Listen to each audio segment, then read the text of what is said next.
Hi, welcome to the vlog where I wake up, turn on my computer, and start talking, with my hair in a complete disaster and not having showered. So hi. Oh, much better. Today I want to talk about that comic that I posted on Facebook, which I will put a link in the down bar to. It is by Lucy Knisley, who I thoroughly enjoy. Paige, you've been to my house. She's the one who did the Harry Potter poster that's hanging in my kitchen. The comic, which you have read but other people may not have, is about the whole idea of being alone in your head, coming to terms with other people. It's lovely and more eloquent than I am being right now. I know I identify, and I think a lot of people identify with what's talked about in that comic. Feeling trapped in your own mind, I think, is actually a very universal experience. I know when I was younger, I was absolutely, I was heartbroken about the fact that I thought that I was alone with my thoughts. I remember very distinctly being maybe 14 or 15 and just hysterically crying, sitting on my living room floor, and completely convinced that nobody else would ever be able to understand the way I thought or think the way that I thought. And I was just destroyed by this fact. It was the most lonely feeling I think I've ever had. And it was kind of persistent for a while, until I realized that other people could understand me.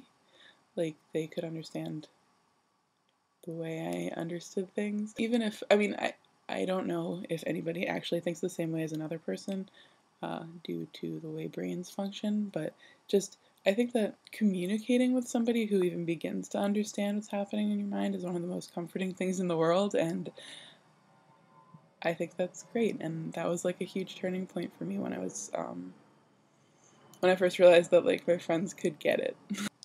At the very least, understand what I was talking about or thinking about.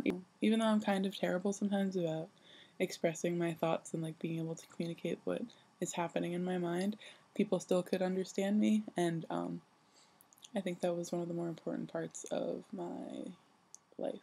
There are definitely people who don't get it, but I think that the people I'm friends with, or I'm closely friends with, all kind of get it in a way, and that's part of why we're friends.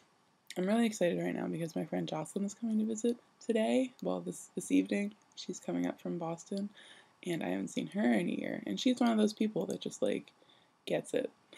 She got it really fast too. We've been friends since 2009 probably.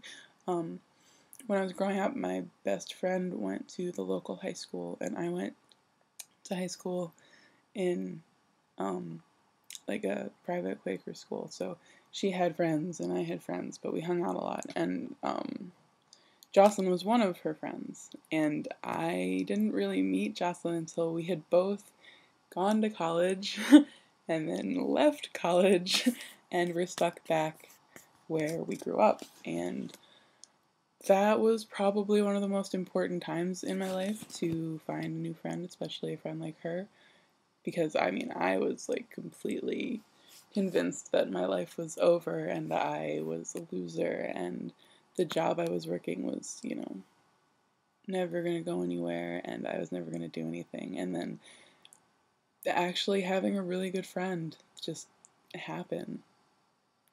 I don't know. It's easy and she gets it. And I'm really glad we're friends, and that got really sappy really fast. I feel that way about most people I'm friends with, all people I'm friends with, that I'm just super glad we're friends. I am really happy with the fact that people want to talk to me ever, and that the people that I choose to talk to and hang out with are all incredibly kind and smart and talented and great. That got really sappy and kind of wandered. But anyway, friends is sort of what I'm talking about in the context of other people understanding what you're thinking and being able to connect. I'm gonna go shower. Bye.